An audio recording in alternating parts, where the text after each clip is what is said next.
Atenção, revisão da vida toda acaba de ser adiada e com isso o sonho dos aposentados é mais uma vez deixado para trás. E o que aconteceu, professor Nakamura? Você que está aí na sessão, falou com o ministro Ricardo Lewandowski, o que o doutor pode dizer aí pra gente? Eu vou explicar já, pessoal. Tô saindo aqui agora, tá? Aqui do STF. E é o seguinte, pessoal. Eu adiantei que o início da sessão seria o quê? Sessão solene do ano judiciário.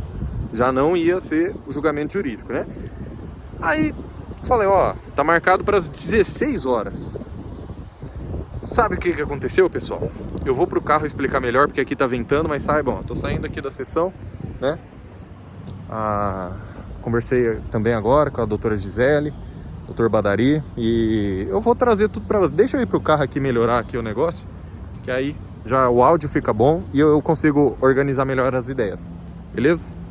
Pois é, pessoal, eu tô bem na frente aqui do STF, né? Agora vim pro carro, fica melhor de gravar. E, sinceramente, pessoal, o início da sessão não foi ruim, porque os ministros mal fizeram intervalo, então, assim, começou às 16 mesmo. Esse ponto foi bom. Só que aí, o que acontece? Aí, Barroso resolveu seguir a pauta dele, né? Ele, o relator, lá, processo, idoso acima de 70 anos, pode dar os bens para uma mulher mais nova ou não, pode casar, não tem que ser separação total e tudo mais. Beleza, tem a sua importância para o direito de família, mas, sinceramente, o número de aposentados afetados está realmente na revisão da vida toda. É ela que vai mudar a vida dos aposentados, né? Além de outras revisões possíveis. E aí, quando os ministros começaram a votar, eu comecei a olhar no relógio, né? Aí os ministros votando e olhando no relógio. Aí vai pro próximo, dá-lhe relógio aqui. Aí o que aconteceu? Foi chegando 5 horas, eu falei, rapaz, ainda dá tempo da revisão da vida toda, hein? Aí foi chegando 5h10 e o Barroso começa a me ler um poema, um soneto. Daí o Fux começa a falar de uma música, a Carmen Lúcia também. Aí os ministros começam a falar, aí eu falei, o que é isso? Que é isso? Tudo bem, ninguém precisa ser um robozinho de, né? Mas eu falei, mas que isso, gente? Vamos, né? A gente precisa da revisão da vida toda ainda hoje. E aí o tempo foi passando, pessoal. E aí realmente, chegou 5h10, 5 e pouco. Os ministros não haviam feito intervalo, né? E aí não teve jeito. Sabe, o que eu não engoli ainda, assim, é o jeito que o ministro Barroso falou. Que não dá tempo, né? Claramente não dá tempo de julgar um processo como esse, debates complexos. Dava tempo, de começar pelo menos, né? De começar. E aí começa os debates hoje para terminar na quarta até com uma outra cabeça, refletindo mais um pouco. Bom, o pessoal tá comentando aí, doutor, mas foi bom para a revisão da vida toda? Pessoal, é melhor do que negar. Imagina chegar lá, nega em 5 minutos. Então é melhor do que negar. Mas vamos falar a verdade? Eu já vi processo que não foi iniciada a pauta, e aí chega lá no próximo dia, no dia seguinte, né? No caso é quarta-feira, não tem sessão na sexta. Chega lá no dia seguinte, o pessoal toca como se tivesse esquecido, como se não fosse nada, entendeu? Toca a pauta lá do dia mesmo, porque na quarta-feira a gente já tem 4 processos na pauta. E toca como se não houvesse nada. É o que eu acho que vai acontecer? Eu, sinceramente, acredito que não. Eu acho que, realmente, a revisão da vida toda será o primeiro processo da quarta-feira. Por quê? Porque o ministro Barroso fez questão de colocar na observação, né, que os processos remanescentes dessa sessão de hoje, do dia 1º de fevereiro, seriam mantidos para quarta-feira. A sessão seria formada também pelos processos remanescentes. Então, tudo nos faz crer. Conversei também com outros advogados, até com a doutora Gisele e tudo mais. Então, doutor Badaria, doutor Murilo, a quem tem todos os meus cumprimentos, tá? Mais uma vez eu falo, eu não vejo como concorrência, nada disso. Quem tá errado é o INSS, tá? Então, e eu, assim, eu acho que é louvável a gente engrandecer o trabalho dos outros, tá? Em vez de ficar falando da gente mesmo, eu sou não sei o quê. Não. Toda honra e toda glória ao Senhor, gente. Inclusive eu passei hoje na Catedral de Brasília fazer uma oração também, para que seja feita a vontade do Senhor. Se for quarta-feira, que seja quarta-feira então, mas que seja vitória. E o ministro Barroso já adiantou, vão ter debates extensos, meus amigos. Não vai ser resultadinho de 5 minutos, não. Isso não é ruim. É melhor do que atropelar o que foi julgado dia 1º de dezembro e já julgar de uma vez, né? Então é melhor sim que haja os debates extensos, que demore. E aí, o que você acha, doutor? Fala pra mim. Bom, pessoal, acórdão do STJ, eu realmente acredito, né, que não será anulado, não acredito que retornará, mas tem que ver essa questão de ordem. Por quê? Primeiro que os ministros já decidiram em uma questão de ordem que voto de ministro aposentado é mantido mesmo em pedido de destaque. E o destaque aqui vai reiniciar tudo, mas vai começar 1-0 com o voto da Rosa Weber. Tá. Segundo que os ministros do STF também decidiram em questão de ordem que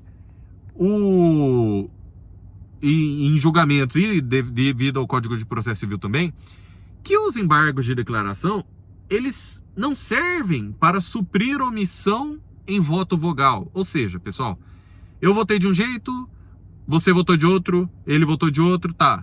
Mas qual que é a tese? Qual que é o acórdão? Tá, o acórdão é essa aqui, a folha de papel aqui, tá, é a decisão, é a sentença, a decisão, beleza. Essa decisão, sim, é que ela pode ser corrigida pelos embargos de declaração e ter uma omissão suprida, mas não o voto. Então, tem que fazer um esforço jurídico muito grande para visualizar que, primeiro, houve omissão no voto do ministro Ricardo Lewandowski, claramente não houve, né? Segundo, que o próprio embargo de declaração pode suprir omissão da cláusula pode suprir omissão de voto vogal, sendo que os embargos de declaração servem só para suprir omissão de acórdão. Terceiro, tudo isso no mesmo raciocínio jurídico. Olha o esforço que você tem que fazer para você concordar com o voto do Zanin. Terceiro, você tem que derrubar a questão de ordem de voto de ministro aposentado, porque o ministro Ricardo Lewandowski, ele votou a favor da revisão da vida toda, e o ministro Zanin, ele não só quer desconsiderar o voto do ministro Ricardo Lewandowski, como ele quer votar no lado totalmente oposto, né? Ele não só desconsiderar o voto do ministro Ricardo Lewandowski, ele quer votar no lado oposto, gente. Então, assim, para você... E aí, por fim, você ainda tem que considerar que houve violação da cláusula de reserva de plenário. Ou seja, é um esforço jurídico muito grande para fazer emplacar uma tese dessa. Mas o presidente da República estava aqui. O presidente do STF estava aqui. O presidente do Senado, do Congresso Nacional, também estavam aqui hoje. E a gente não pode esquecer, pessoal. O presidente do STF e o presidente da República, você acha que eles querem pagar a revisão da vida toda? Você acha que eles querem comprometer uma parte do orçamento com isso? Comprometer o dinheiro público? Eles querem usar o dinheiro para construir uma ponte e daí falar, nossa, nós que fizemos essa ponte. Porque se for para gastar esse dinheiro público, gastar entre aspas, né? Esse dinheiro público com uma sentença, né? Vai parecer o quê? Vai parecer que é o STF que mandou pagar, então o atual presidente só pagou porque o STF quis que pagasse. Ao meu ver, o atual presidente da República, ele já deveria falar o seguinte: rapaz, nós já perdeu mesmo, então eu vou ficar a favor da revisão da vida toda pra, né, até para melhorar a imagem perante os aposentados e facilitar o pagamento. Já perdeu mesmo no mérito. E não ficar todo esse negócio, coloca o Zanin para o Zanin fazer o que faz, dá um voto desse. Pelo amor de Deus, gente. Então a gente não pode ser inocente de esquecer que eles não querem que os aposentados recebam a revisão da vida toda. Os políticos não querem. O atual presidente da República não quer. Colocou o ministro que está fazendo o que está fazendo.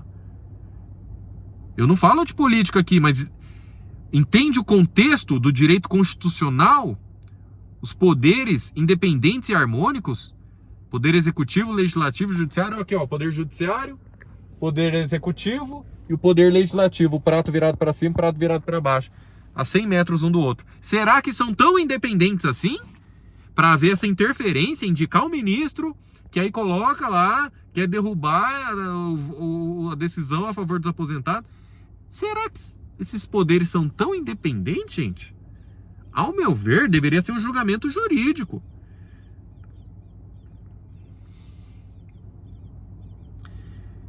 Bom, doutor Nakamura, melou tudo? Não, isso não. Estamos plenamente confiantes na vitória dos aposentados. Só que o que eu tô falando é que a gente não pode ser inocente de achar que não estão querendo, né, acabar também. Tem gente querendo, sim, acabar com a revisão da vida toda. Pode ver, é só ler o voto do Zanin. Eu não tô, assim, fazendo uma teoria da conspiração. Lê o voto do Zanin. E o que o doutor acha que vai acontecer? Isso eu vou trazer em próximos vídeos com mais calma. Mas a princípio, então, o julgamento fica para quarta-feira. Que Deus te abençoe grandemente. Inscreva-se nesse canal e até a próxima.